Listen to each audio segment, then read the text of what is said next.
Hello, everybody. I'm Charis. Thank you to Mike and Hope for convening this roundtable, and my apologies for not being able to be there in person with you all today. I look forward to the discussion. Today's talk that I'll offer is entitled Awkward Healing, Herbalist Practices for Building Relations in Resistance to the Racist Settler Colony.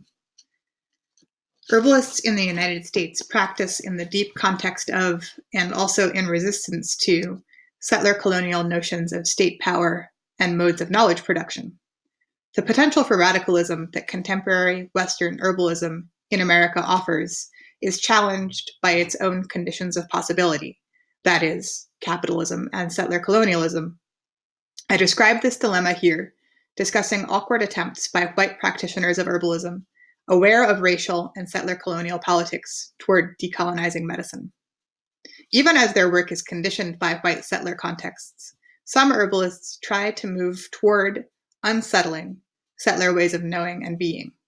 In this paper, I pay attention to the ways that trying to move toward unsettling unfolds. I'm a white person, descended of European settler colonists and raised in the Northeast of the United States. My research has been primarily with white herbalists. The material I present is drawn from 2 years of participant observation research with herbal medicine practitioners and students near where I grew up, at a school for clinical herbalism training. At the center, that school where I conducted my research, faculty efforts to teach medical herbalism are embedded in the problematic spaces of the racist capitalist settler colony.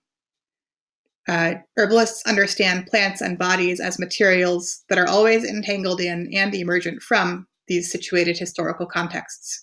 However, they also rely on framings and pedagogical approaches that create possibilities for radical hope to emerge. In particular, their emphasis on the necessity of developing relationships, which they frame as friendships, with plants, opens a space for a different kind of white settler relationship to plant, land, and community. In their attempts to both acknowledge such historical contexts and make healing possible, they resist dominant assumptions about what kinds of relationships, connections, and communications are possible between humans and plants.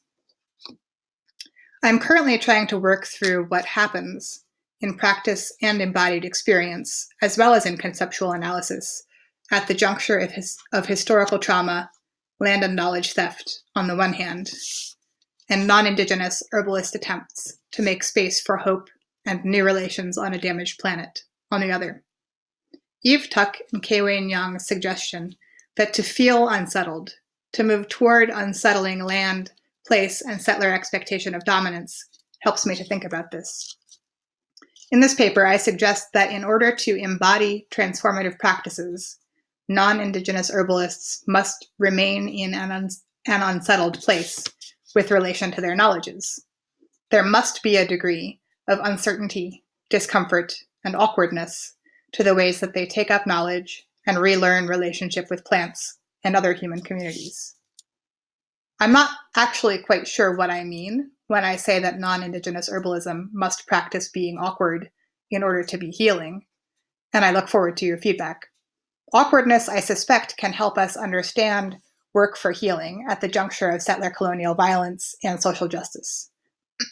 I lean on and learn from queer theory and Indigenous studies to examine the possibilities of awkwardness as an affective mode that settler herbalists seek in order to move toward good healing relationship.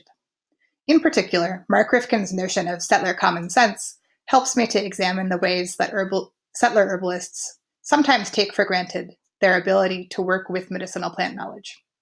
Rifkin's settler common sense does not mean that descendants of settlers actively choose to occupy as a way of being, but intentionally or not, descendants are always in the process of settling occupied land, and they benefit from settler colonial common sense, space-taking, and the affect it produces. This taken for grantedness relies on the erasure or effacement of native presence in order to work with plants, occupy space, use land, have rights, establish communications. As Rifkin describes, even supposed resistance by settlers against the state or the status quo is conditioned by the ongoing fact of the settler colony. I bring this framing that part of the way settler society operates lies in its ability to assume a right to occupy space and knowledge, into conversation with Tuck and Young's unsettling, in order to understand awkwardness. I have observed what I call awkwardness, both in terms of physical interactions of white settlers, herbalists with Indigenous, Native, and First Nation herbalists, and also in terms of the emotional navigation of the terrain of knowledge of herbalism as settlers. When white settlers are not quite comfortable knowing what to say to Native practitioners, or feel uncomfortable about their own social location, even as they want to engage with and honor Indigenous knowledge practitioners, these are less problematic behaviors. The more problematic ones that I have heard or observed include white settler herbalists getting defensive about histories of herbal knowledge, or even committing outright erasure and supporting settler colonist practices of land occupations and knowledge theft. This second set of behaviors are emphatically not the kind of awkward healing that I'm talking about. The second set reinscribes settler violence. The first set is demonstrative of people who are trying to figure out how to be in better relationship. Awkwardness, for my purposes, rests in the first set of behaviors, acts or sensations that arise in the context of a basic understanding of the ongoing impact of racialized settler colonial violence. These acts or sensations are a key part of herbalists' ongoing learning process about how to come into better relationship with land, humans, and plants.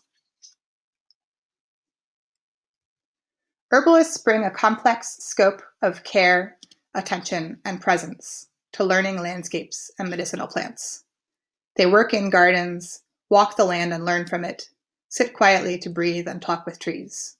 They set intentions when they make medicines like these ones, inviting the plant to help make the medicine strong. Looking through a lens informed by Rifkin's notion of settler common sense at these practices brings other elements to the fore. Settler common sense makes it possible for non-Indigenous herbalists to own land, to go out in the woods at all, to learn ecotones and glean medicinal plant knowledge about plants indigenous to this continent. Settler common sense makes some plants available for knowing, harvesting, and relating, and some teachers available for learning from. Settler common sense makes it possible for teachers to describe offering gifts, including tobacco, to plants as a necessary practice that shapes the reciprocal relationships that herbalists try to cultivate with plants and places. Many species native to North America are known to herbalists only because of the teaching of historical and contemporary native plant medicine practitioners. The very plant medicines herbalists use are imbricated in the historical and ongoing processes of settlement. Some species of plants traveled to the Americas with colonists. A plant commonly known in American English as broadleaf plantain is known in Anishinaabemowin as white man's footstep, according to Potawatomi botanist and ecologist Dr. Robin Wall Kimmerer. Its Latin classification is Plantago major, where plantago refers to the foot.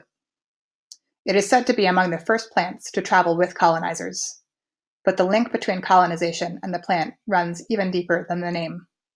It thrived around white settlements, where the soil was compacted and disturbed, and its use as a medicine stretches back in colonist lore. Plants like plantain are transplants on this landscape, like settlers, but in the early 21st century, both appear, commonsensically, to belong to the environment.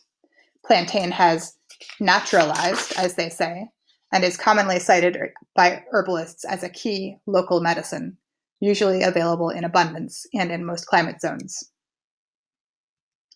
The foundation of contemporary white Western herbalist knowledge practices emerges already contextualized by and enabled through particular settler colonial modes of being in the world. These modes structure not only how settlers and their descendants continue to occupy land, space, and political power in North America, but also how land relations and ideas about space and conceptions of political power emerge. Australian anthropologist Patrick Wolfe argues that settler colonialism is a structure, not an event, and is therefore processual, ongoing, and ever in formation through the legal frameworks of the settler colony and practices of land occupation. Through the legal and quotidian practices of the settler colony, Native communities experience settler presence continuously as invasion and occupation, even while most non-natives experience their own presence as mere daily life. Settler herbalists in Vermont operate necessarily constrained by this common sense in terms of how they can experience their belonging in and ownership of particular landscapes, at the same time as they are keenly aware of the histories that allow them to do this. When they rent a building, plant a garden, wildcraft on a friend's property, or purchase medicinal plant parts from internet-based mail-order companies which source their products globally, these herbalists have access to the unthinking modes of being in place and belonging on land, which Rifkin describes. If they pay attention to the awkwardness of occupying space as settlers, they may remain aware of the potential power play of appropriation of practices of herbal knowledge from indigenous communities. They may note their own problematic feelings of belonging in place as settlers.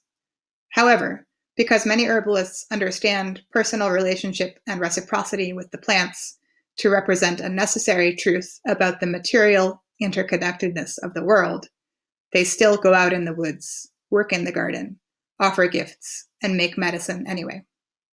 Learning how to befriend and come into a reciprocal relationship with medicinal plants gestures toward a deeper activist desire for figuring out how to be a better settler in environments with relationship to health, medical institutions, and economics. The tension between these realities holds, among other things, an awkwardness that, if closely examined, may clarify practices to address ongoing settler colonial violences in a way that turns toward healing. Scholars working and writing on decolonial practice, like Wendy Genius, Eve Tuck, Zoe Todd, Audra Simpson, Stephanie Morningstar, and Leanne Simpson, refuse settler epistemologies and these common sense ways of being. And they also resist the taken for grantedness of settler occupation and other relations to land. Such work not only articulates again and again the fact of ongoing native presence, it also offers new possibilities, informed by indigenous epistemological engagements, to understand what it means to be well in the world, and specifically on this continent. White settler herbalists walk an awkward line between settler colonial common sense and relational resistance to those settler common sense modes. Though in some ways, they reproduce modes of translating knowledge that run the risk of appropriation. They do so with the idea that there are other ways of being in the world than the one indicated by settler common sense. This text does not seek either to apologize for the abuses of power of settlers, historically or today, but to position particular settlers in their situated lives. Even as they participate passively in and frequently benefit from white supremacist systems, some are in awkward healing practice, moving toward repair. I seek to examine how those herbalists try to confront the fact of their own whiteness, their own settlerness, examine the histories of their own particular lives, and come into better relationship while still being white. As Melba Beals suggests, perhaps whiteness as a mode of occupation and dominance, as a practice of fear and power, is a state of mind and a set of bodily practices that one can determine how to shift out of. Rather than position the white settlerness of my white herbalist interlocutors as a hegemonic ideological structure from which there is no escape and to which there is no answer or end, as Hart and Negri might do, I position my examination of herbalists' whiteness and settlerness as a thing that is full of the awkward, full of partial escapes and connections, mistakes and openings, and efforts to imagine the world otherwise. The practices of herbal medicine provide hope and possibilities for reconciliation between humans and the planet, and between humans and other humans, including new forms of responsibility to plants, environments, and bodies. But there are implications for its practice on stolen, occupied land. Herbalists grapple with settler anxieties about appropriation of indigenous knowledge and belonging. Teachers at the center consistently acknowledge the deep historical and contemporary context of their practices and work to come into accountability with Native communities across North America.